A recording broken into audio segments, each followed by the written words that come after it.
வணக்கம் அன்புக்குரிய நேயர்களே. நான் வடிவேலன். நாம் தமிழர் அமெரிக்காவிலிருந்து 2026 சட்டமன்ற தேர்தலின் வேட்பாளர்களை நாம் தொடர்ந்து நேர்காணல் எடுத்து வருகிறோம்.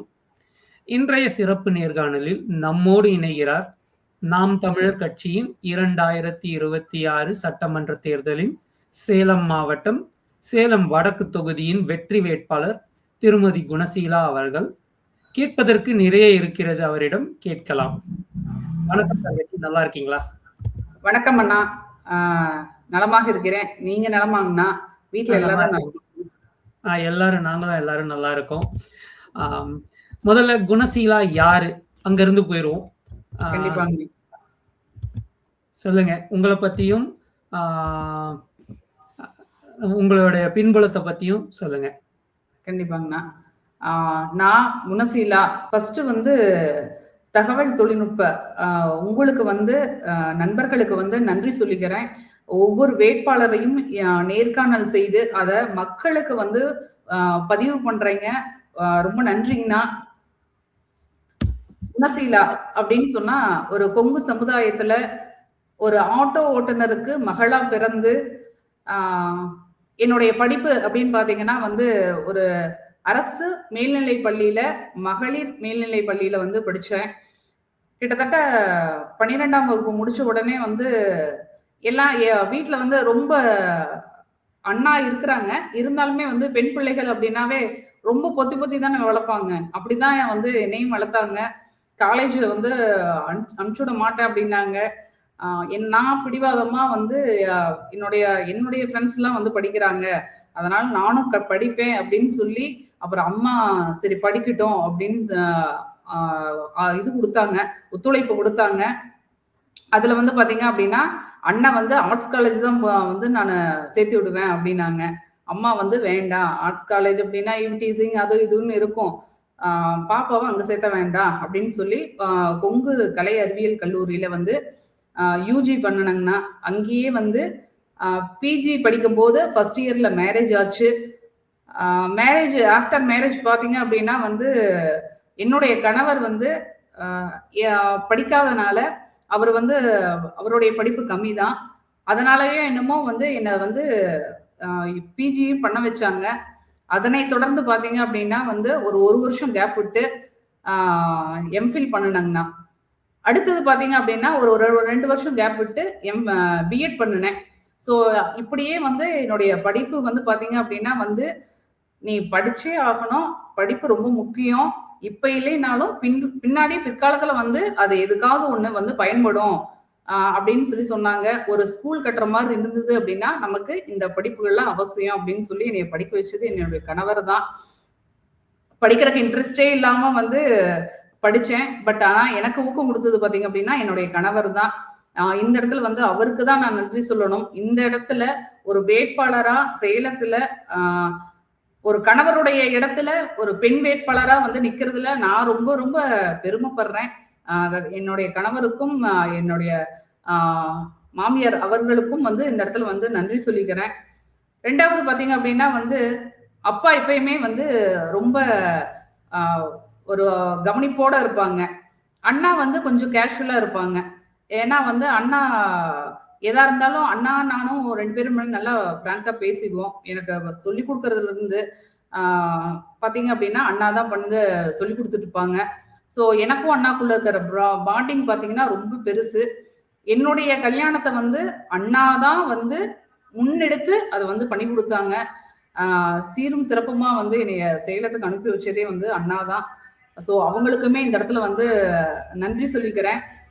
என்னதான் பிடிவாதமா இருந்தாலும் படிக்க வச்சிருக்காங்க இல்லையா, ஒரு டிகிரி படிக்க வச்சிருக்காங்க. ஸோ நான் யூஜி, பிஜி, எம்ஃபில், பிஎட் பண்ணது எல்லாமே கரூர்ல தாங்க. நான் கணவர் வந்து அம்மா வீடு அப்படிங்கிறதுனால எனக்கு கன்வீனியன்ட்டா இருக்கும் அப்படிங்கிறதுனால வந்து கரூர்லயே வந்து என்னுடைய ஸ்டடீஸ் எல்லாமே வந்து கரூர்லயே நான் படிச்சு முடிச்சேன்னு வைங்களேன்.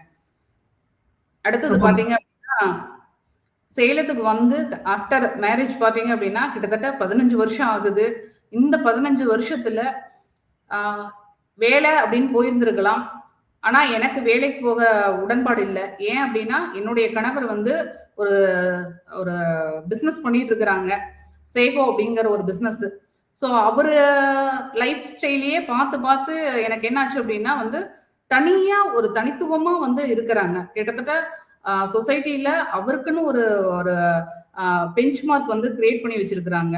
ஸோ அவங்களுக்குன்னு ஒரு தனித்தடம் இருக்கு அப்படிங்கும்போது, ஏன் நம்ம அது மாரி பண்ணக்கூடாது அப்படின்னு நான் யோசிச்சு, ஒவ்வொன்னா வந்து புதுசு புதுசா வந்து ஆ ஆரம்பிச்சேன். என்ன அப்படின்னா கிராஃப்ட் ஒர்க். கொஞ்சம் கலைகள்ல ரொம்ப ஈடுபாடு ஜாஸ்தி. அந்த மாரி சின்ன சின்ன விஷயங்கள்லாம் வந்து ஆரம்பிச்சது தான், கடைசியில அம்மாச்சி பலகாரம்னு சொல்லி ஒரு பாரம்பரிய அரிசியில இந்த லாக்டவுன் பீரியட்ல பார்த்தீங்க அப்படின்னா வந்து, சாப்பாட்டுக்கு வந்து ரொம்ப திண்டாட்டம் ஆயிடுச்சுங்க.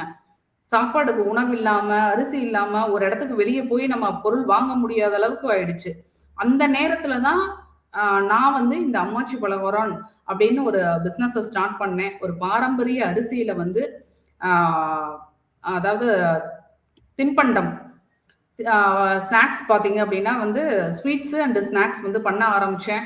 ஸோ அப்படி பண்ணும்போது ஆ சேலத்துல வந்து ரொம்ப ரொம்ப எல்லாருமே என்ன பண்ணாங்க அப்படின்னா வந்து லைக் பண்ண ஆரம்பிச்சாங்க.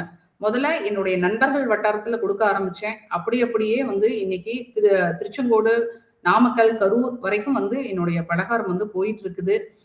ரொம்ப ஹேப்பியா இருக்கு. என்னால முடிஞ்ச அளவுக்கு என்னுடைய குடும்பத்துக்கு எப்படி நான் வந்து பார்த்து பார்த்து நானு பலகாரம் பண்ணி குடுக்குறேனோ, அதே மாரி தான் வந்து மத்தவங்களுக்கும் வந்து குடுக்கணும்னு சொல்லி, இன்னைக்கு அப்படிதான் வந்து என்னுடைய அ பிசினஸ் வந்து நல்லா போயிட்டுருக்கு.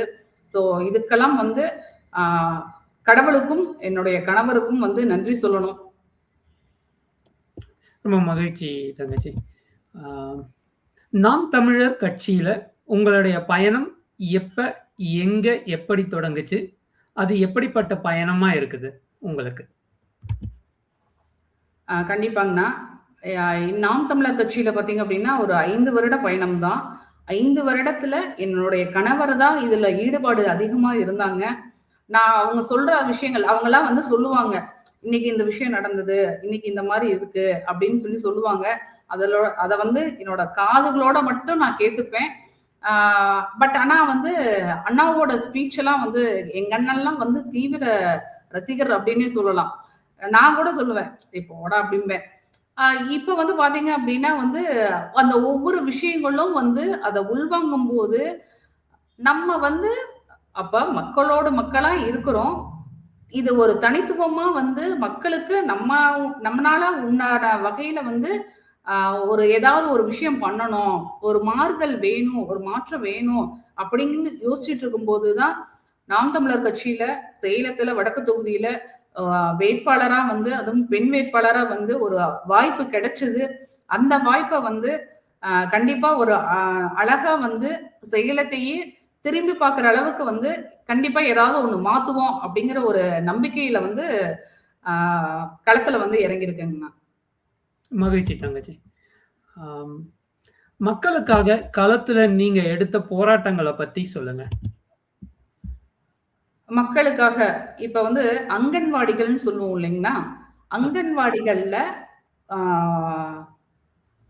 அங்கன்வாடிகள்ல வந்து இருக்கிற அ அந்த ஆசிரியருக்கு கூட பணிபுரியறவங்க இருக்காங்க இல்லையா? அவங்களுக்கு வந்து பார்த்தீங்க அப்படின்னா வந்து அ ஊதியம் வந்து அ ந ஊதியம் வந்து சரியா வரல. இத்தன வருஷம் ஒர்க் பண்ணிட்டு இருக்கிறோம். அதனால எங்களுக்கு சரியான ஊதியம் கிடைக்கல அப்படின்னு சொல்லி ஒரு போராட்டம் பண்ணுனாங்க. சேலம் கோட்டையில. நான் வந்து கலந்துக்கிட்டேன். அப்ப கலந்துக்கிட்டு அவங்ககிட்ட கேட்கும்போது, அவங்க சொன்ன விஷயங்கள்லாம் என்னைய ரொம்ப பாதிச்சது. ஏன்னா வந்து கிட்டத்தட்ட ஒரு 15, 20 வருஷமா வந்து இருக்கிறேம்மா. ஒரு ரூ. 120 ரூ. 130 சம்பளத்துல இருந்து இருக்கிறேன். ஆனா இன்னைக்கு வரைக்கும் பார்த்தீங்கன்னா, ஒரு ரூ. 2500 தான் வருது பணம்.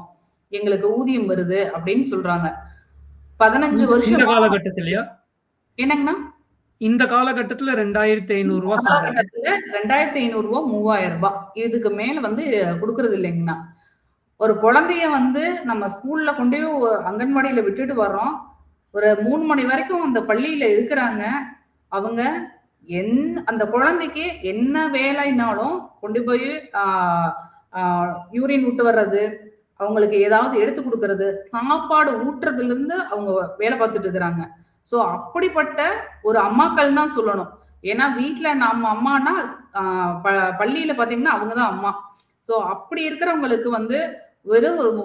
2,500 ரூ. 2,300 அப்படி குடுக்கறது ஏத்துக்கவே முடியல. அதுவும் 15 வருஷம் வேலை பார்த்தவங்களுக்கு இப்படி ஒரு நிலைமையா? அப்படிங்கும்போது, கண்டிப்பா வந்து இதெல்லாம் மாத்தணும் அப்படின்னு சொல்லி, நான் அந்த இடத்துல அவங்களுக்கு ஒரு நம்பிக்கைய குடுத்துட்டு வந்தேன். நாங்க வந்ததுக்கு அப்புறமே வந்து இப்ப மறுபடியும் வந்து அது மாறி இருக்கு.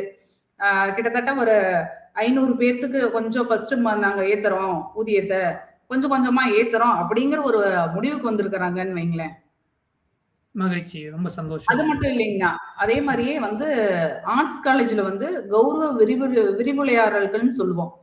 அந்த விரிவுரையாளர்கள் அப்டின்னா, பேராசிரியர் அப்டின்னாவே முனைவோர்கள் அப்டின்னாவே வந்து அ காலேஜ் படிக்கிற மாணவர்களுக்கு அடுத்த வெளிய போயி சொசைட்டில எப்படி இருக்கணும் அப்டிங்கிற அ பண்பாட்டையும், கலாச்சாரத்தையும் வந்து சொல்லிக் குடுக்குறாங்க. ஒரு வேலைக்கு போனா எப்படி இருக்கணும்? ஒரு வேலையில எப்படி வந்து உள்ள நுழையணும்? ஆ ஒரு இன்டர்வியூனா எப்படி இருக்கணும்? அப்படிங்கிற விஷயங்கள் எல்லாமே வந்து சொல்லிக் குடுக்குறது வந்து பார்த்தீங்க அப்படின்னா வந்து அந்த முனைவோர்கள் தான். அவங்களுமே வந்து ஆ கிட்டத்தட்ட பணி நிரந்தரம் பண்ணல. அதே மாதிரியே வந்து சம்பளத்தில பார்த்தீங்க அப்படின்னா வந்து ஊதியத்தில போதுமான ஊதியம் குடுக்கல. கிட்டத்தட்ட ஒரு கவர்மெண்ட் பணி நிரந்தரம் பண்ணவங்களுக்கு வந்து ஒரு 50,000 55,000 சம்பளம் வருது அப்படின்னா, இவங்களுக்கு வெறும் 15,000 20,000 அப்படிதான் வருது. அப்ப போதுமான அளவு வந்து அ ஊதியம் வந்து கிடைக்கல. அவங்க என்ன சொல்றாங்க அப்படின்னா, "நாங்களுமே 10 வருஷமா இருக்கிறோம். என்னோட படிச்ச ஒரு ஸ்டூடண்ட் கவர்மெண்ட் ஜாப்ல வந்து எனக்கு எதிர்ல உட்காரும்போது எனக்கு ரொம்ப வந்து வருத்தமா இருக்கு. அப்ப அவங்களும் நாங்களும் வந்து இப்ப சரிசமமா ஆயிட்டோம். எங்களுக்கு ஏன் வந்து பணி நிரந்தரம் பண்ணல?" அப்படிங்கிற மாரி வந்து ஒரு கோரிக்கைய வச்சாங்க. 11 மாச சம்பளம் 12 மாச சம்பளத்துல வந்து 11 மாசம் தான் சம்பளம் அப்படிங்கிற மாரி வந்து குடுத்துட்டு இருக்கிறாங்க. அதுவும் கரெக்ட்டா போறதில்ல. இதெல்லாம் வந்து கேட்டா வந்து அப்படிதான் குடுப்போம் அப்படிங்கிற மாரியும் வந்து தகவல் சொல்லியிருக்காங்க. அவங்களுக்கும் ஒரே நம்பிக்கை தான் குடுத்துட்டு வந்தேன். இந்த போராட்டத்த மட்டும் கைவிடாதீங்க. கண்டிப்பா இத தொடர்ந்து போராடுங்கள். இதற்கு ஒரு தீர்வு வரும் அப்படின்னு சொல்லி அவங்களுக்கு வந்து ஒரு நம்பிக்கையையும், ஆறுதலையும் வந்து சொல்லிட்டு வந்தோம்னா. மகிழ்ச்சி சகோதரி. நன்றி. அ உங்க தொகுதியில என்னென்ன பிரச்சனைகள் இருக்கு? அதற்கான தீர்வுகள் என்ன? தொகுதிகள்ல பார்த்தீங்க அப்படின்னா வந்து, அ பாதாள சாக்கடை, நான் ஏன்னா வந்து கிட்டத்தட்ட ஒரு 60 நாள் வந்து என்னுடைய அறிமுகம் ஆனதிலிருந்து பார்த்தீங்கன்னா, நேத்து வரைக்கும் வந்து நம்ம வந்து வாக்கு சேகரித்தல் பண்ணிட்டு இருக்கோங்கண்ணா. பரப்புரை பண்ணிட்டு இருக்கிறோம். ஒவ்வொரு பகுதியிலயும், ஒவ்வொரு ஒரு வார்டுக்குள்ளேயும் போகும்போது, அவங்க சொல்ற ஏன்னா கீழ்மட்ட மக்கள் அவங்க சொல்ற ஒரே விஷயம் வந்து, எங்களுடைய இந்த சாக்கடை கழிவுகள அகற்றணும். தண்ணி தேங்கக்கூடாது. தண்ணி நிக்கக்கூடாது. இதனால வந்து கொசு வருது. பல காய்ச்சல், பல நோய்கள் வந்து உருவாகுது. இதையெல்லாம் எனக்கு சரி பண்ணி குடுங்க அப்படின்னு சொல்லி ரொம்ப ரெக்வெஸ்ட் பண்ணி கேட்டாங்க. ஸோ கண்டிப்பா இதெல்லாம் வந்து நம்ம மாத்தணும். ஃபர்ஸ்ட்டுங்க. ஏன்னா மெயினா இருக்க சொல்லக்கூடிய பகுதி பார்த்தீங்கன்னா, அம்மாபேட்டை. அந்த அம்மாபேட்டை பகுதியில வந்து மிலிட்டரி ரோடு அப்படின்னு சொல்ற அதிக போக்குவரத்து நெரிசல் பார்த்தீங்க அப்படின்னா, அந்த இடத்துல தான் இருக்கும். அந்த இடத்துல மழை காலங்கள்ல கிட்டத்தட்ட தண்ணி மழை நீர் வந்துச்சு அப்படின்னா, மழை தண்ணியோட பக்கத்துல இருக்கிற சாக்கடை கழிவு நீரும் சேர்ந்து என்ன ஆகுது அப்படின்னா, அந்த இடத்துல டம்ப் ஆயிருது. அப்ப ஒரு ஒரு வாகனம் ஒரு இடத்துல இருந்து இன்னொரு இடத்த கடக்கிறதுக்கே வந்து கிட்டத்தட்ட ஒரு 2, 3 மணி நேரம் ஆயிடுது. இப்ப வரைக்குமே அந்த நிகழ்வு நடந்துட்டு தான் இருக்கு, மழைக்காலங்கள்ல. இத வந்து கிட்டத்தட்ட ஒரு 4, 5 முறை வந்து ஆ மனுவா குடுத்துட்டாங்க. போராட்டம் பண்ணிட்டாங்க. ஆனா, இன்னும் வந்து இதுக்கான தீர்வு வந்து வரல. இதுக்குமே வந்து ஒரு மாற்று தீர்வு கொண்டு வருவோம். அ மகிழ்ச்சி சகோதரி. இன்னொன்னு பார்த்தீங்க அப்டின்னா வந்து, அ திருமணி முத்தாறுன்னு சொல்லி சேலத்திலேயே ரொம்ப பழம்பெருமையான ஒரு ஆறுன்னே சொல்லலாம். அந்த திருமணி முத்தாறுல இன்னைக்கு என்ன ஓடிட்டு இருக்குன்னா, வெறும் சாக்கடை கழிவுகள் மட்டும் தான் ஓடிட்டு இருக்குது. ஏன்னா, அவ்வளவு பெரிய சேலம் வந்து ஒரு பெரிய மாவட்டம் இல்லையாங்கண்ணா. அந்த மாவட்டத்துல அந்த நீர் வந்து கழிவு நீர போறத வந்து அத மாத்தி சரி செஞ்சு அத சுத்திகரிக்கப்பட்ட நீரா வந்து மக்கள் பயன்பாட்டுக்கு அத கொண்டு வரணும் அப்படிங்கிறது ஆ கண்டிப்பா இதுக்கும் வந்து ஒரு தீர்வு வந்து எடுப்போம்னா. ரொம்ப மகிழ்ச்சி. ஆம். நீங்க உங்க தொகுதியில ஜெயிச்சா, நான் முதல்ல செய்யணும். இந்த மாற்றத்த நான் முதல்ல செய்ய போறேன். அப்படின்னு நினைக்கிற ஒரு விஷயம் எதுவா இருக்கும்? முதல் என்னுடைய பணி அப்படின்னா வந்து மது கடைகள வந்து எடுக்கிறதுங்கண்ணா.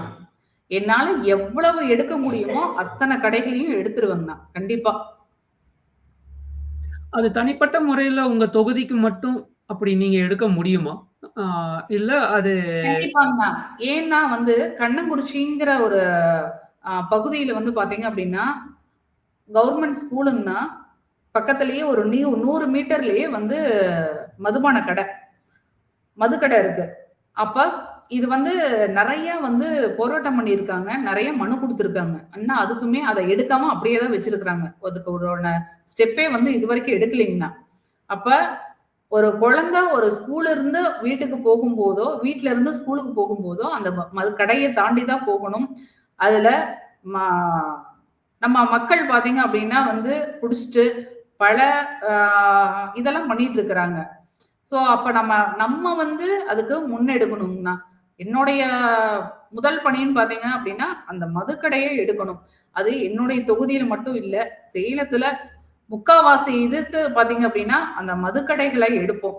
அந்த இடத்துல அழகான ஒரு விளையாட்டு பூங்கா ஒண்ணு வைக்கலாம் அப்படிங்கிறது என்னுடைய கனவுங்க தான்.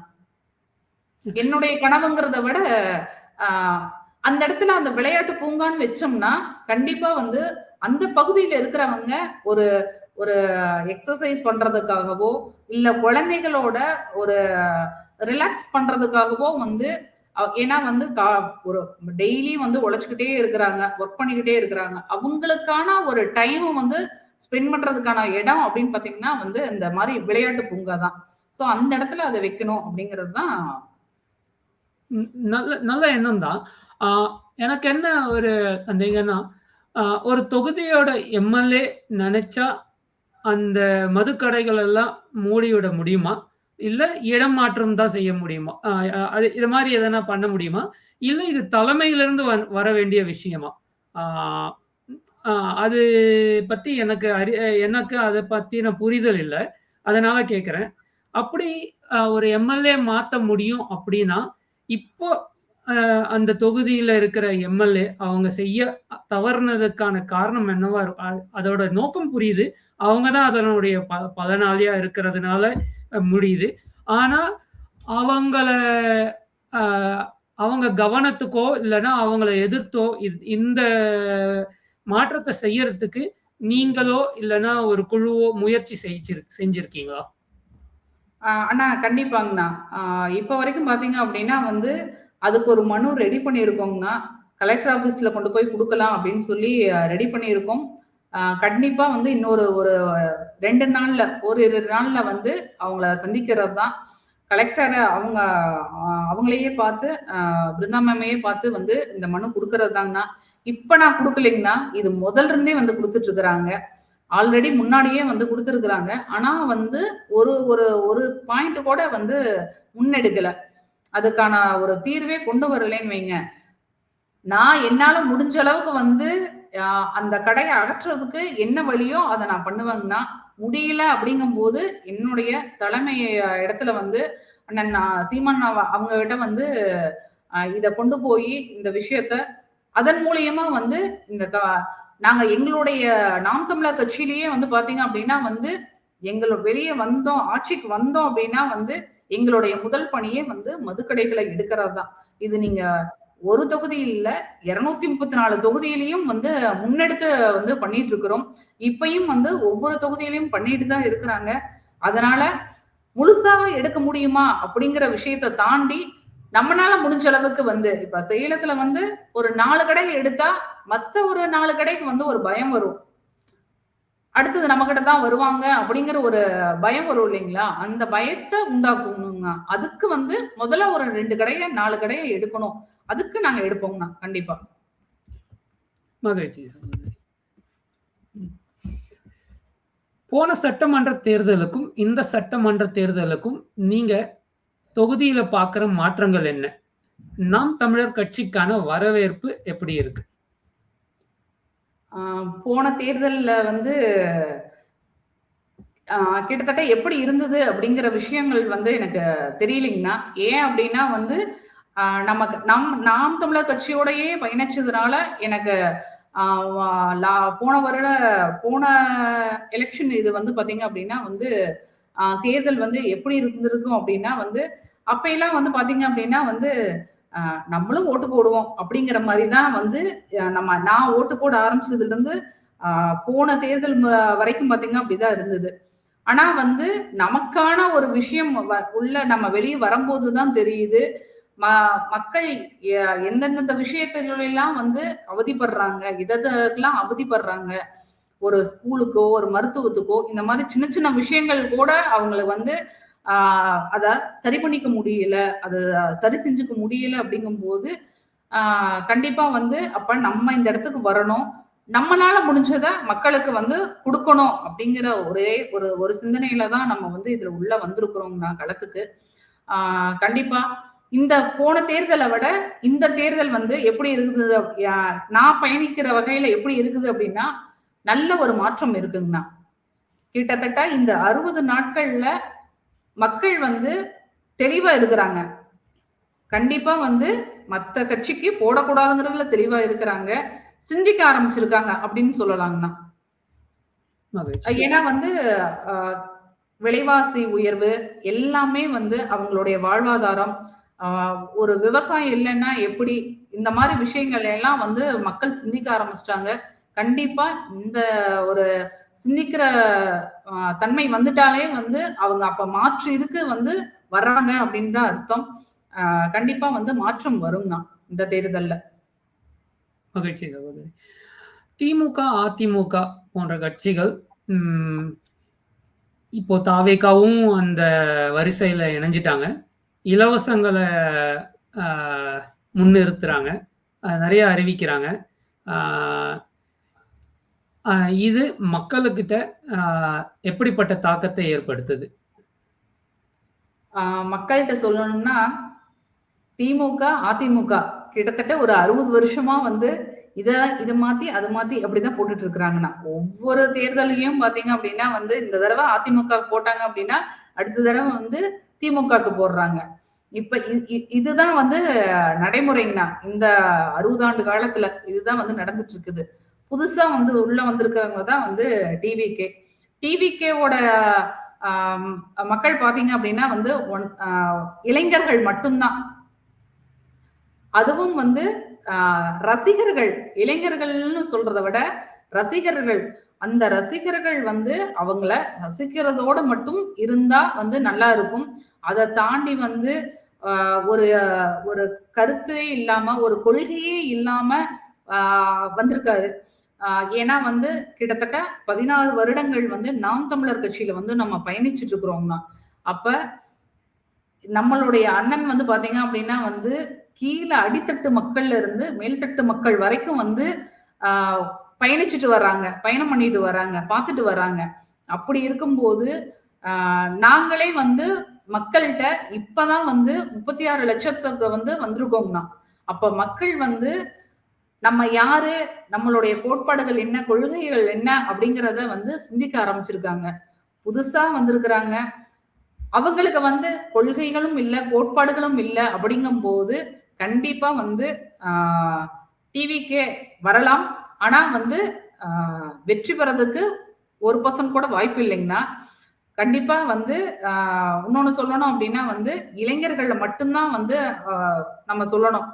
ஏன்னா வந்து பெரியவர்கள் பார்த்தீங்க அப்டின்னா, பெரியவர்கள்லாம் வந்து தெளிவா இருக்கிறாங்க. ஒண்ணு போட்டா திமுக இல்லைன்னா அதிமுக. இல்ல அப்டின்னா நாம் தமிழர் கட்சி. இது 3 தாங்கண்ணா. அப்ப வித்தியாசமா சிந்திக்கும்போது, இப்ப நாம் தமிழர் கட்சிக்கு வந்து வந்து மக்கள் சிந்திக்க ஆரம்பிச்சிருக்காங்க.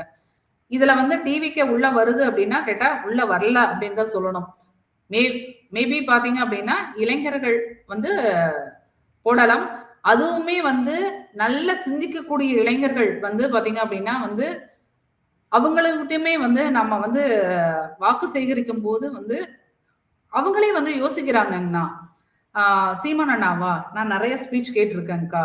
கண்டிப்பா என்னுடைய ஓட்டு அவங்களுக்கு தான். அப்படிங்கும்போது, நமக்கு வந்து கண்டிப்பா இளைஞர்கள் ஆ ஒரு 75% வந்து ஆ நாம் தமிழர் கட்சிக்கோ, இல்ல மற்ற கட்சிக்கோ வந்து போட வாய்ப்பு இருக்கு. ஆனா டிவிகேக்கு வந்து பார்த்தீங்க அப்படின்னா, வாய்ப்புகள் குறைவாக தான் இருக்கும். ரசிகர்கள் மட்டும் தான் வாக்களிப்பாங்கங்கண்ணா. மகிழ்ச்சி, மகிழ்ச்சி. ஆ என்னோட கேள்வி என்ன அப்படின்னா, நான் இன்னொரு முறை கேட்கிறேன். ஆ ம் அ இப்ப திமுக, அதிமுக போன்ற கட்சிகள் வந்து அ இல் நெறைய இலவசங்கள் அறிவிக்கிறாங்க. இது போக ஓட்டுக்கு காசு குடுக்குறாங்க. இது வந்து மக்கள கவர்ற விஷயமா இருக்கு. அ அது நெறைய பேர் வந்துட்டு அந்த ஓட்டுக்கு காசும் குடுத்து, அ இரவுல நேரத்துல போயிட்டு, அ கற்பூரம் காமிச்சு, சத்தியம்லாம் வாங்கி, இந்த மாரி மக்களுடைய பலவீனத்த பயன்படுத்தி, அவங்களுடைய ஓட்டுகள வாங்குறாங்க. ஆச்சு. இது வந்து மக்கள் வந்து இந்த அடித்தட்ட மக்கள், ஓரளவுக்கு மேல் தட்டத்திலயோ இல்ல ந ந அ நடுத்தட்டுல இருக்கிற மக்கள் வந்து இ இத ஓரளவுக்கு புரிஞ்சுக்கிறாங்க. இவங்க நம்மளுடைய பணம் தான் நமக்கு திருப்பி தராங்க. அது மட்டும் இல்லாம நம்மளுக்கு பணம் குடுக்கிறதே இவங்க கொள்ளையடிக்கதான்னுட்டு. ஆனா, இத சிந்திக்க முடியாத இடத்துல இருக்கிற அடித்தட்டு மக்கள், வாங்குன பணத்த நம்ம அவங்க கிட்ட கை நீட்டி காசு குடுத்து வாங்கிட்டோமே! அ அப்படிங்கிற ஒரு குற்ற உணர்ச்சியில அவங்க அ இல்லன்னா ஒரு நன்றி உணர்ச்சி கூட சொல்லலாம் அவங்களுக்குள்ள. தன்ன அறியாத ஒரு நன்றி உணர்விலே போயிர்றாங்கன்னு வச்சுக்கலாமே. அ அவங்க அந்த நேரத்துல இந்த இதுக்காக ஓட்டுக்கு காசு வாங்குனதுக்காக ஓட்டு போட்டுர்றாங்க. இந்த அ அ விஷயத்த நீங்க எப்படி முறியடிப்பீங்க? ஆ கண்டிப்பாங்கண்ணா. ஏன்னா வந்து நீங்க சொன்ன மாரி திமுக ரூ. 2000 குடுத்தா, அதிமுக ரூ. 2500. ஆ ஆ இதுலயுமே வந்து டிவிகேவும் வந்து சொல்லியிருக்காங்க. அவரு இதுவரைக்கும் வந்து கொள்கைய சொன்னதில்ல. ஆனா வந்து இலவசத்த சொன்னதே இல்ல. இந்த முறை வந்து பார்த்தீங்க அப்டின்னா, இலவசத்தையும் சொல்லியிருக்காரு. ரூ. 2500 வந்து பணம் குடுப்போம். குழந்தைக்கு வந்து தங்க மோதிரம் குடுப்போம். அப்டின்னு சொல்லி அவருமே வந்து இலவசம் சொல்லியிருக்காங்க. அப்ப இந்த 3 கட்சிகளுமே வந்து என்ன சொல்லணும் அப்டின்னா வந்து, இலவசம், இலவசம். இந்த இலவசத்த மட்டும் தான் வந்து ஃபோக்கஸ் பண்ணிட்டு இருக்கிறாங்க. ஏன் அப்டின்னா வந்து, நீங்க சொன்ன மாரி அடித்தட்ட மக்கள் மட்டும் தான் வந்து என்ன பண்ணுவாங்க அப்டின்னா வந்து, நமக்கு இந்த பணம் குடுத்துருக்காங்க. நம்ம பணம்னு யோசிக்க மாட்டாங்க.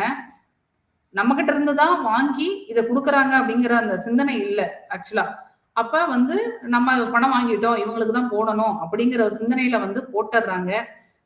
நடுத்தர மக்களோ, மேல்தட்டு மக்களோ வந்து இது நம்மளுடைய பணம் தான். ஆ நமக்கான மத்த வழிகள்ல வந்து வசூல் செய்து இது நமக்காக குடுக்குறாங்க அப்படின்னு சொல்லி யோசிக்கிறாங்கங்கண்ணா. இப்ப வந்து இந்த கரண்ட் சிச்சுவேஷன்ல பார்த்தீங்க அப்படின்னா, அடித்தட்டு மக்களுமே வந்து கொஞ்சம் தெளிவாயிட்டாங்க. ஏன் அப்படின்னா வந்து, அ நான் ஒரு பரப்புரை பண்ணும்போது, ஒரு கிட்டத்தட்ட ஒரு 65 வயசு வயசு இருக்கும். அவரு பார்த்தீங்க அப்படின்னா வந்து, இந்த மாரி நாம் தமிழர் கட்சிக்கு வந்து வாக்கு செலுத்துங்க அப்படின்னு சொல்லும்போது, கண்டிப்பாம்மா. அ இன்னொருத்தர் சொன்னாரு, "பணம் குடுத்தா வாங்கிக்கங்க. ஆனா வந்து சிந்தித்து செயல்படுங்க. அது உங்களுடைய பணம்" அப்படின்னு. அவரு சொல்றாரு, "அம்மா இது என்னுடைய பணம்மா. ஏம்மா விடணும்?" அப்படின்னு சொல்லி கேட்கறாங்க. அப்ப அவங்களுமே வந்து இன்னைக்கு வந்து அவங்களுடைய நிலைகளுமே மாறிடுச்சு. ஆ கிட்டத்தட்ட ஒரு 60 வயசு மேல கடந்தவங்க வந்து பார்த்தீங்க அப்படின்னா வந்து, ஆ இப்ப இந்த சூழ்நிலையில வந்து அவங்களுமே மாறிட்டு தான் வராங்கன்னு சொல்லணும். ஏன்னா வந்து நம்மகிட்ட ஒரு பணம் வாங்கிட்டு 4 1/2 வருஷமா வந்து ஒண்ணுமே பண்ணாம அப்படியே அமைதியா நடக்கிற இதெல்லாம் நடக்கட்டும் அப்படின்னு சொல்லி விட்டுட்டு, இந்த தேர்தல் வரும்போது மட்டும் இந்த விஷயத்த வந்து ரூ. 5,000 குடுக்கறது, பொங்கலுக்கு ரூ. 3,000 குடுக்கறது, அப்படிங்கிற விஷயத்த மட்டும் வந்து நம்மகிட்ட கொண்டு வராங்க. அப்படிங்கிற மாரி மக்கள் வந்து என்ன பண்றாங்கன்னா, சிந்திக்க ஆரம்பிச்சுட்டாங்கங்கண்ணா. இது நம்மளுடைய ஆட்சி. நம்ம வந்து நம்மளுடைய வாழ்வாதாரத்துக்கு வந்து நம்ம தான் வந்து உழைக்கணும். அடுத்தவங்கட்ட வந்து வாங்கக்கூடாது அப்படிங்கிற சிந்தனைக்கு வந்து வந்துட்டாங்கன்னு தான் சொல்லணும் மக்கள். என்னோட கேள்வியே வந்துட்டு, மக்கள் சிந்திக்கிறாங்களா? அப்படிங்கிறது தான். சுருக்கமா சொல்லணும்னா, மக்கள் சிந்திக்கிறாங்களா? அப்படிங்கிறது தான். கண்டிப்பாங்கண்ணா. எதனால இந்த கேள்வி நான் அப்படி கேட்கிறேன் அப்படின்னா, இந்த தேர்தல் போது இல்ல. ஒரு போன தேர்தல், அதுக்கு முந்தின தேர்தலா கூட இருக்கலாம். ஆ என்னுடைய கூட படிச்ச நல்ல ஒரு கிராஜுவேட் ஆனவர் தான். அவர்கிட்ட நான் சும்மா பேசும்போது, யாருக்கு நீ ஓட்டு போடுவ அப்படின்னு கேட்கும்போது, அவர் வந்துட்டு இந்த மாதிரி ஒரு மனநிலையில தான் இருந்தாரு. யார் அதிகமா குடுக்குறாங்களோ அவங்களுக்கு நான் ஓட்டு போட்டுடுவேன்னுட்டு. அ அவருடைய பொருளாதார சூழ்நிலையும் கொஞ்சம் நிலையான இடத்துல இல்லன்னு சொல்லலாம். அப்படி இருக்கிற அ இடத்துல அ மக்கள் வந்து இ அ சுலபமா விலை போயிடுறாங்க அப்படின்னு சொல்லலாம். அவங்களோட பலவீனமா இருக்கு இது. அதனால தான் நான் கேட்கிறேன், மக்கள் வந்துட்டு இத சிந்திக்கிறாங்களா இப்போ?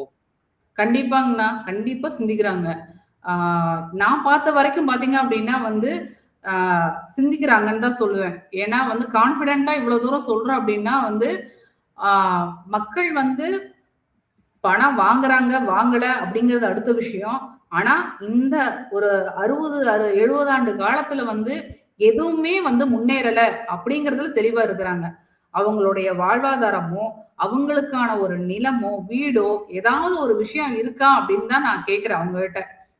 60 வயசு ஆயிடுச்சு. இந்த 60 ஆண்டு காலத்துல உங்களுக்குன்னு ஏதாவது நீங்க வச்சிருக்கிறீங்களா? அப்படின்னு கேட்டா, இல்லன்னு சொல்றாங்க. அப்ப நீங்க அகைன் மறுபடியும் இந்த 2 கட்சிக்குமே மாத்தி மாத்தி வாக்களிச்சு, நம்மகிட்ட என்ன மீதி இருக்கு அப்டின்னா கேட்டா ஒண்ணுமே இல்ல. வாக்கு போட்டு அவங்க வந்து அவங்களுடைய வாழ்வாதாரத்தையும், கட்சிகள்ல இருக்கிறவங்களுடைய வாழ்வாதாரத்தையும் உயர்த்துறாங்களே தவிர, அடித்தட்டு மக்களுடைய வாழ்வாதாரம் இதுவரைக்கும் உயரல. அப்ப வந்து இத வந்து மக்கள் வந்து சிந்திக்க ஆரம்பிச்சுட்டாங்க. நம்ம வந்து இப்படியே தான் இருக்கிறோம். புதுசா ஒரு மாற்றம் வேணும் அப்படின்னு தான் எதிர்பார்க்குறாங்கன்னு தான் நான் பார்த்த வகையில.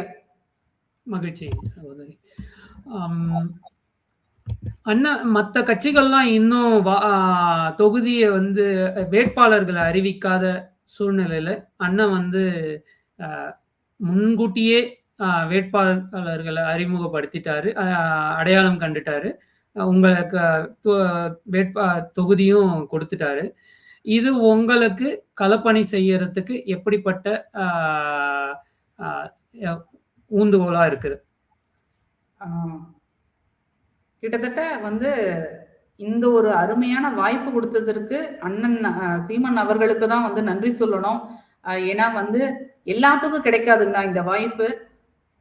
234 தொகுதியிலயும் படிச்ச இளைஞர்கள போட்டிருக்காங்க. அதே மாதிரி இன்னொரு விஷயம் சொல்லணும்னா, அந்த 234 பேருமே வந்து நடுத்தர மக்கள் தான். நீங்க ஒவ்வொரு வேட்பாளரோடத்தையும் வந்து பின்புலத்த பார்த்தீங்க அப்டின்னா வந்து, ஆ அவங்க சுயமா அ படிச்சு, சுயமா ஒரு பிசினஸ் பண்றவங்க தான். சுயமா ஒரு விவசாயம் பண்றவங்க தான். தற்சார்பு சார்ந்து வாழக்கூடிய ஆ ஆண்களோ, பெண்களோ அப்படிதான் வந்து வேட்பாளரா வந்து நியமிச்சிருக்காங்க. ஸோ அந்த வகையில வந்து என்னை வந்து சேலம் வடக்குல வந்து வேட்பாளரா வந்து நியமித்ததுக்கு வந்து அண்ணாக்கு வந்து நன்றி சொல்லிக்கணும். ஆ இதோட பணிகள் பார்த்தீங்க அப்படின்னா வந்து கிட்டத்தட்ட ஒரு 60 நாட்களா என்னுடைய அறிமுகத்திலிருந்து இப்ப வரைக்குமே பார்த்தீங்க அப்படின்னா, நானு ஒரு மைக் வச்சுக்கிட்டோ, ஒரு ஜீப்ப வச்சுக்கிட்டோ நான் போகலைங்கன்னா, என்னுடைய ஆ ஒரு குரல்ல வச்சுக்கிட்டு மட்டும் தான் வந்து நான் ஒவ்வொரு வீட்டிலயும் போயி வாக்கு கேட்கிறேன். ஒவ்வொரு மக்களையும் போயி சந்திக்கிறேங்கண்ணா. நேருக்கு நேரா வந்து சந்திக்கும்போது, அவங்களுடைய குறைகள் தெரியுது. இந்த இடத்துல இந்த விஷயத்த எனக்கு மாத்தி குடும்மா அப்படின்னு கேட்கறாங்க. ஆ இந்த என்னால முடியாத சிச்சுவேஷனு எனக்கு ஒரு மிஷின் வாங்கி குடுத்தீங்கன்னா, நான் வந்து அ என்னுடைய இத நான் பார்த்துக்குவேன். வாழ்வாதாரத்த பார்த்துக்குவேன் அப்படின்னு சொல்றாங்க. அப்ப நான் ஒருத்தருக்கு ஒருத்தர் சந்திக்கும்போது தான் வந்து அவங்களுடைய அ குறைகள் என்ன அப்படிங்கிறது, பிரச்சனைகள் என்ன அப்படிங்கிறத நான் தெரிஞ்சுக்க முடியுது. இதன் மூலியமா நான் என்ன பண்ணுவேன் அப்படின்னா வந்து, நான் வெற்றி பெற்றா வந்து இதெல்லாம் வந்து நான் மாத்தி அமைக்கிறதுக்கு எனக்கு ஒரு வாய்ப்பா தான் நான் மக்கள் சந்திப்பா கவனிக்கிறேங்கண்ணா. சந்தோஷம் சகோதரி. ஆம். இப்ப திமுக, அதிமுக வேட்பாளர்களா இருந்தாங்கன்னா, அவங்க கோடிகள்ல செலவு பண்ணுவாங்க. ஒரு தொகுதிக்கு. தாவேகாவ பத்தி நமக்கு இன்னும் தெரியாது. அவங்க எப்படி செலவு பண்ண போறாங்க அப்படிங்கிறத பத்தி நமக்கு இன்னும் சரியா தெரியல. ஆ எனக்கு தெரிஞ்ச வரைக்கும் நாம் தமிழர் கட்சிகள்ல யாரும் வந்து அந்த அளவுக்கு செலவு பண்ண மாட்டாங்க. சில லட்சங்கள்ல தான் இருக்கும். அப்படி அவங்க பண்ற அந்த கோடிகள் என்ன மாரி செலவு பண்றாங்க? எதற்காக அந்த கோடிகள செலவு பண்றாங்க? ஆ அதாவது அந்த கோடிகள் எதுக்காக படுது? ஆ அப்புறமா உங்களுக்கான செலவுகள் என்னவா இருக்கும்? எதற்காக எப்படி உங்களுக்கு அவ்வளவு குறைவா இருக்கு? உங்களுக்கான செலவுகள் என்ன? ஆ செலவுகள் அவங்க திமுகவாகட்டும், அதிமுக ஆகட்டும், ஆ நமக்கான ஒரு ஒரு வேட்பாளரா வந்து நம்ம எம்எல்ஏவா இருந்தா வந்து ஒவ்வொரு வருடத்துக்கும் ஒவ்வொரு கோடி வந்து குடுப்பாங்க. எதுக்காக அப்டின்னா வந்து பொது அ செலவுக்காக வந்து குடுப்பாங்க. இந்த இடத்துல இந்த பிரச்சனை இருக்குன்னு சொல்லும்போது வந்து அதுக்கான குடுக்குற தொகை தான் வந்து இது. இந்த 5,00,00,000யும் வந்து இன்னைக்கு எப்படி மாறிட்டு இருக்குது அப்டின்னா, 4 1/2 வருஷம் கழிச்சு ஒரு தேர்தல் வருது அப்டின்னா, மக்களுக்கு வந்து ஒரு ஆ சில்வர் போனி, சம்படம், அ ஒரு பேண்ட் ஷர்ட், ஒரு சாரி, ஒரு சுடிதார் இப்படி போகுது. இது மட்டும் இல்ல, தேர்தல் நெருக்கமா வரும்போது வந்து பணமும் வந்து குடுப்போம். ரூ. 5,000 குடுப்போம், ரூ. 7,000 குடுப்போம், ரூ. 10,000 குடுப்போம் அப்படிங்கிற மாரி வந்து அ பேச்சுக்கள் வருது. இந்த அ ச ஒரு அ எப்படி சொல்றதுங்கண்ணா, ஆ ஒரு பொருள் குடுக்குறாங்க இல்லையா? அந்த பொருள குடுத்து மக்கள வந்து விலைக்கு வாங்குறாங்கன்னு தான் சொல்லணும். அது திமுகவா இருக்கட்டும், அதிமுகவா இருக்கட்டும். என்ன குடுத்தா மக்கள் வந்து நம்மகிட்ட திரும்புவாங்க, நமக்கு வருவாங்க அப்படிங்கிற மாரி தான் வந்து இந்த விஷயங்கள்லாம் வந்து பண்ணிட்டு இருக்கிறாங்க. இன்க்ளூடிங் டிவிக்குமே வந்து இந்த மாரி விஷயங்கள் வந்து பண்ணிட்டு இருக்கிறாங்க. நாம் தமிழர் கட்சியில பார்த்தீங்க அப்படின்னா வந்து நான் இப்பயும் வந்து என்னைய கேட்டாங்க. "நீங்க இதுல அதிகமா செலவு பண்ணணுமேம்மா, அ நீங்க செலவு பண்ணுவீங்களா?" அப்படின்னு கேட்டாங்க. நான் செலவு பண்ணக்கூடிய ஒரே ஒரு விஷயம் வந்து, என்னுடைய உழைப்பு மட்டும் தான். என்னுடைய குரல மட்டும் தான் நான் வந்து செலவு பண்ணுவேன். அப்படிங்கிற மாரி நான் சொன்னேன். எல்லாத்துக்குமே வந்து அதுதான். ஆ கண்டிப்பா. ஏன்னா வந்து, நான் மக்களோட மக்களா பயணிக்கும்போது தான், என்னுடைய நான் நேர்ல சந்திக்கும்போது தான், குணசீலா யாரு அப்படிங்கிறத அவங்க தெரிஞ்சுக்குவாங்க. எப்படி எங்கிருந்து வர்றேன்? எந்த மட்டத்துல இருந்து இருக்கிறேன்? ஒரு அடிமட்டத்துல இருக்கிறேனா? நடுத்தரத்துல இருக்கிறேனா? அப்ப இந்த பொண்ணு வந்தா, கண்டிப்பா ஏதாவது ஒரு மாற்றம் வரும். இத மாத்துவா, இத செய்வா அப்படிங்கிற ஒரு புரிதலோட தான் வந்து மக்களோட வந்து நான் பயணிச்சுட்டு இருக்கிறேன். செலவுகள் அப்படின்னு பார்த்தீங்க அப்படின்னா வந்து, ஆ பெருசா வந்து செலவு பண்ண மாட்டோம். அப்படியே செலவு பண்ணா அப்படின்னா, மக்களுக்கு வந்து ஆ அவங்களுடைய வாழ்வாதாரத்துக்கு தகுந்த மாரி பண்ணணும். ஒரு சாதாரண நீங்க மஞ்ச பை குடுத்தீங்க அப்படின்னா, அவங்க டெய்லியுமே அத வந்து ஆ இது பண்ணுவாங்க, யூஸ் பண்ணுவாங்க. அப்ப மக்களோட மனசுல கண்டிப்பா நான் இன்னும் ஆழமா நான் வந்து பதியுவேன். இந்த மாரி விஷயங்கள் தான். ஒரு மரத்த குடுக்கலாங்கண்ணா. ஏன்னா வந்து இன்னைக்கு ஆ சுற்றுச்சூழல் அப்படிங்கிறது ரொம்ப மோசம் போயிட்டுருக்கு. ஆ சேலத்துல பயங்கரமா மோசமா போயிட்டு இருக்குது. ஆ ஒரு இடத்துல ஒரு மரம் இல்ல. மரத்த தேடி வந்து மரத்தோட நிழல தேடி வந்து மக்கள் வந்து ஓடிட்டு இருக்கிறாங்க. ஒரு ஒரு ஒரு இடத்துக்கு இருந்து இன்னொரு இடத்துக்கு பயணிக்கும்போது, வெயிலா இருக்கு. இன்னொரு இடத்துல போய் ஒரு மர நிழல்ல போய் நிக்கலாம். அப்படிங்கிற மாரி வந்து போயிட்டு இருக்கு. அப்ப நம்ம வந்து என்ன பண்ணலாம் அப்படின்னா வந்து, மரங்கள வந்து குடுக்கலாம். வீடு வீட்டுக்கு மரங்கள குடுக்கலாம். எந்த இடத்துல மரங்கள் இல்லையோ, ஆ சாலை வழிகள்ல வந்து மரங்கள நடலாம். இந்த மாரி விஷயங்கள்லாம் வந்து நம்ம பண்ணுவோங்கண்ணா. ஆனா, ஏதாச்சும் குடுக்கணுன்ற கட்டாயத்துக்கு நம்மளையும் தள்ளி விடுறாங்களோ? கண்டிப்பா இல்லைங்கண்ணா. ம். கண்டிப்பா இல்ல. இல்ல ஒரு மஞ்ச பை குடுக்கறதோ, இல்ல ஒரு மரம் குடுக்கறதுமே வந்துட்டு அவசியமா? இல்ல மக்கள பார்த்து இத எடுத்து சொன்னா போதுமா? இது அரசியல். இது வந்து நான் அ தேர்ந்து அ இந்த ஆட்சியாளரா தேர்ந்தெடுக்கப்பட்டா, ஆ அதனால விளையக்கூடிய நன்மைகளே போதுமானது. நான் தனியா இலவசங்கள் எதுவும் குடுக்க வேண்டிய அவசியம் இல்லாததுன்ற நிலைய தாண்டி, ஒரு மரமோ, ஒரு மஞ்ச பையோ குடுக்க வேண்டிய அவசியம் ஏற்படுதா? ஏதாச்சும் கையில அவசியம் குடுக்கணும். அந்த மாரி ஒரு கலாச்சாரம் உருவாகிருச்சா இங்க? இல்லைங்கண்ணா. அப்படி இல்ல. ஏன் நான் மஞ்ச பைய குடுக்குறேன் அப்படின்னா வந்து, இன்னைக்கு அ அண்ணா சொல்லுவாங்க, பிளாஸ்டிக்க வந்து நம்ம ஆட்சிக்கு வந்தோம் அப்படின்னா வந்து, ஒரு பிளாஸ்டிக் அப்படிங்கிறதே இல்லாம நாம வந்து கொண்டு வருவோம் அப்படிங்கிற மாரி சொல்றாங்க. அப்ப இன்னும் வந்து புழக்கத்துல வந்து இருக்கிறது பார்த்தீங்கன்னா, பிளாஸ்டிக் வந்து உபயோகத்துல தான் இருக்கு. ஒரு சில இடங்கள்ல மட்டும் தான் வந்து, ஆ அந்த ஒரு பாரம்பரியத்துல வந்தவங்க மட்டும்தான் வந்து பை வந்து புழங்கிட்டு இருக்காங்க. அப்ப கிட்டத்தட்ட முக்காவாசி மக்கள் வந்து பாத்தீங்க அப்படின்னா வந்து பிளாஸ்டிக் தான் யூஸ் பண்ணிட்டு இருக்காங்க. பிளாஸ்டிக் கவரோ, கேரி கவரோ இந்த மாதிரி தான் யூஸ் பண்ணிட்டு இருக்காங்க. அப்ப நான் என்ன பண்ணுவேன் அப்படின்னா வந்து, இது இலவசமா நான் குடுக்கலைங்கண்ணா. நான் மரம் குடுக்குறதோ, பை குடுக்குறதோ இலவசமா குடுக்கல. மக்களுடைய சிந்தனைக்கு நான் தூண்டுறேன். அவ்வளவுதான். அப்ப நான் கொடுக்கும்போது வந்து, இந்த மஞ்சப்பைய யூஸ் பண்ணுங்க.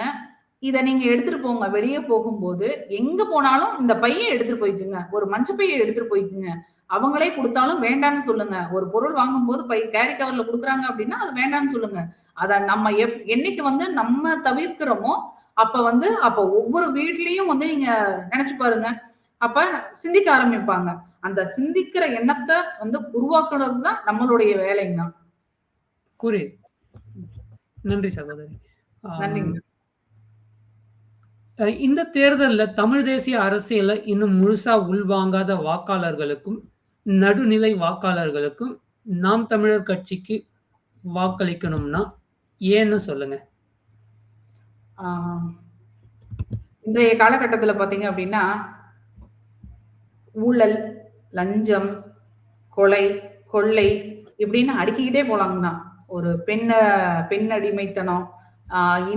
இன்னுமே வந்து பாத்தீங்க அப்படின்னா வந்து, ஒரு குழந்தைய வந்து நான் இரவு நேரத்துல அனுப்பிச்சு விடுறதுன்னா பயமா இருக்கு. சின்ன குழந்தையே 5 வயசு, 6 வயசு குழந்தையே வந்து அனுப்பிச்சு விடுறதுக்கு பயமா இருக்கு. என்னதான் பெற்றோர்களோட போனாலும் சரி, அவங்களுடைய நண்பர்களோட போனாலும் சரி, ஒரு பெண் குழந்தைய அனுப்பிச்சு விடுறதுக்கு இன்னும் பயந்துட்டு தான் இருக்கிறாங்க.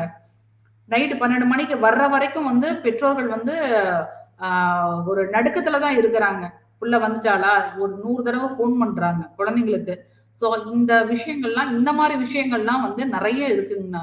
எந்த இடத்துலயும் வந்து ஒரு லஞ்சம் குடுக்காம ஒரு வி விஷயம் நடக்கிறது இல்ல. எந்த இடத்துலயுமே ஒரு ஊழல் இல்லாம ஒரு விஷயம் நடக்கிறது இல்ல. இப்படி இந்த மாரி விஷயங்கள்லாம் வந்து அ நடந்துட்டு இருக்கிறத இப்ப அ இப்பத்த மக்கள் வந்து பார்த்துட்டு தான் இருக்கிறாங்க. சிந்திச்சுட்டு தான் இருக்கிறாங்கங்கண்ணா. அப்ப இதெல்லாம் வந்து மாற்று கருத்தா தான் வந்து நாம் தமிழர் கட்சியில வந்து நம்ம சொல்றோம். ஒரு தற்சார்பு வாழ்வாதாரம், ஒரு மருத்துவம் எப்படி இருக்கணும், ஒரு கல்வி எப்படி இருக்கணும் அப்படிங்கிற விஷயங்கள்ல குடிநீர் இல்ல அப்படின்னா நம்ம என்ன ஆகும் அப்படிங்கிற விஷயங்கள். ஸோ இந்த மாரி விஷயங்கள்லாம் நம்ம வந்து ஒரு கருத்துக்களா வந்து சொல்லும்போது, இதெல்லாமே வந்து மக்கள் என்ன பண்ணாங்க ஏத்துக்க ஆரம்பிக்கிறாங்க. இப்பதான் நம்ம ஏத்துக்க ஆரம்பிக்கிறாங்க. கிட்டத்தட்ட 36 லட்சம் பேர் ஏத்துக்கிட்டாங்க. அப்ப இன்றைய 2026 தேர்தல் களத்துல பார்த்தீங்க அப்படின்னா வந்து, மக்கள் அனைவருமே அ எனக்கு மோஸ்ட்லி பார்த்தீங்க அப்படின்னா, மத்த மாவட்டத்துங்கள சொல்றத விட, நான் சேலம் மாவட்டத்துல இருக்கிறதுனால, கண்டிப்பா மக்கள் வந்து சிந்திக்க ஆரம்பிச்சுட்டாங்க. யோசிக்க ஆரம்பிச்சுட்டாங்க அப்படின்னாவே, அவங்க அப்ப மாற்று கட்சிக்கு வந்து எதிர்பார்க்கிறாங்க அப்படின்னு தான் அர்த்தம். அந்த மாற்று கட்சி நாம் தமிழர் கட்சியா வந்து 100% வந்து இருக்கும். இந்த 2026 தேர்தல் வந்து ஒரு மாற்று தேர்தலா, மாற்று ஆட்சியா இருக்கும் அப்படிங்கிறதுல எந்தவித சந்தேகமும், ஐயமும் வந்து இல்லைங்கண்ணா. இதனால கண்டிப்பா வந்து சிந்திக்க ஆரம்பிச்சுட்டாங்க அப்படின்னா வந்து, மக்கள் வந்து மாற்றத்த நோக்கி வர்றாங்க அப்படின்னு தான் அர்த்தம். அந்த மாற்று அ ஆட்சி பார்த்தீங்க அப்படின்னா, கண்டிப்பா நாம் தமிழர் ஆட்சியா தான் வந்து இருக்கும் அப்படிங்கிறதுல ரொம்ப உறுதியா வந்து நான் சொல்லிக்கிறேங்கண்ணா. மகிழ்ச்சி சகோதரி. கடைசி கட்டத்துக்கு வந்துட்டோம். கடைசியா உலகத் தமிழர்களுக்கு நீங்க சொல்ல விரும்புவது ஏதாச்சும் இருக்கா? உலக தமிழர்களுக்கு ஒரு விஷயத்த மட்டும் நான் சொல்லிக்கிறேன். எங்கே இருந்தாலும் சரி, எந்த இடத்துல இருந்தாலும் சரி, தமிழர்கள் தமிழர்கள் தான். அதுல எந்தவித மாற்றமும் இல்ல. ஒரு ஒட்டுமொத்த தமிழர்களா வந்து ஒன்றிணைந்து நம்மளுடைய தற்சார்பு வாழ்வாதாரத்தையும், நம்மளுடைய நம்மை சுற்றியுள்ள சுற்றுச்சூழலையும் வந்து கண்டிப்பா வந்து ஒரு படிக்கு மேல வந்து நம்ம எடுத்துட்டு போகும். நம்மளுடைய அடுத்த தலைமுறைகளுக்கு ஒரு நல்ல வாழ்வாதாரத்தையும், ஆரோக்கியமான வாழ்வையும் வந்து எடுத்துட்டு போறதுக்கு உலக தமிழர்கள் அனைவருக்கும் வந்து கண்டிப்பா வந்து நல்ல ஒரு ஆட்சி அமைய நீங்க வந்து உங்களுடைய ஒத்துழைப்போட வந்து இது வந்து சாத்தியப்படும் அப்படிங்கறத வந்து நான் கேட்டுக்கிறேன். கண்டிப்பா நாம நினைச்சா நான் நினைச்சேன்னா வந்து மாறும். நாம எல்லாரும் நினைச்சோம் அப்படின்னா வந்து கண்டிப்பா வந்து எல்லா மாற்றங்களும் வரும். மாற்றம் சொல்லல்ல செயல். இது அண்ணா சொன்னது. இந்த ஒரு விஷயத்த மட்டும் வந்து நான் ரொம்ப மைண்ட்ல ஃபிக்ஸ் பண்ணிக்கிட்டேன். ஏன்னா வந்து மாற்றம் சொல்லல்ல செயல். அப்ப செயல்ல நம்ம செஞ்சு காமிச்சா மட்டும் தான் வந்து அதுக்கான ஒரு வழி வந்து கிடைக்கும். அந்த செயல்கள்ல தான் வந்து நாங்க ஈடுபட்டுட்டு இருக்கோம். இந்த ஈடுபாடோட நீங்க உங்களுடைய அ ஒட்டுமொத்த ஒத்துழைப்பும் வந்து நம்ம இன்னும் வந்து அ அடுத்த படிக்கு வந்து முன்னேறதுக்கு வந்து வழிவகுக்கும் அப்படிங்கிறத சொல்லிக்கிறேன். அ இவ்வளவு தூரம் வந்து அ அ ஆதரவு குடுத்த நம்மளுடைய உலக தமிழ் தேசிய அ மக்களுக்கு வந்து நன்றிகள சொல்லிக்கிறேன். மகிழ்ச்சி சகோதரி. இவ்வளவு நேரம் நாங்க கேட்ட கேள்விகளுக்கு உங்க களப்பணிக்கு இடையே நேரம் ஒதுக்கி பொறுமையா பதில் தந்ததற்கு மிக்க நன்றி. உங்க நல்ல நோக்கங்கள் நிறைவேறவும், தேர்தலில் வெற்றி பெறவும் எங்களது வாழ்த்துக்கள். நாம் தமிழர். நன்றி. நன்றிங்கண்ணா. இவ்வளவு தூரம் வந்து உங்க நேரத்த வந்து எங்களுக்காக, எனக்காக வந்து அ அ டைம வந்து ஒதுக்கியிருக்கீங்க. ரொம்ப நன்றிங்கண்ணா. கண்டிப்பா இது இது வந்து அடுத்தடுத்த அ கட்டத்துக்கு வந்து எடுத்துட்டு போயி, மக்கள வந்து செய்றதுக்கு உங்களுடைய ஒத்துழைப்பு இல்லாம இது கண்டிப்பா நடக்காது. அ உங்களுக்கு ஃபர்ஸ்ட்டு நன்றி சொல்லிக்கிறேங்கண்ணா. ரொம்ப நன்றிங்கண்ணா. அ நன்றி. நாம் தமிழர். நாம் தமிழர். மகிழ்ச்சி சகோதரி.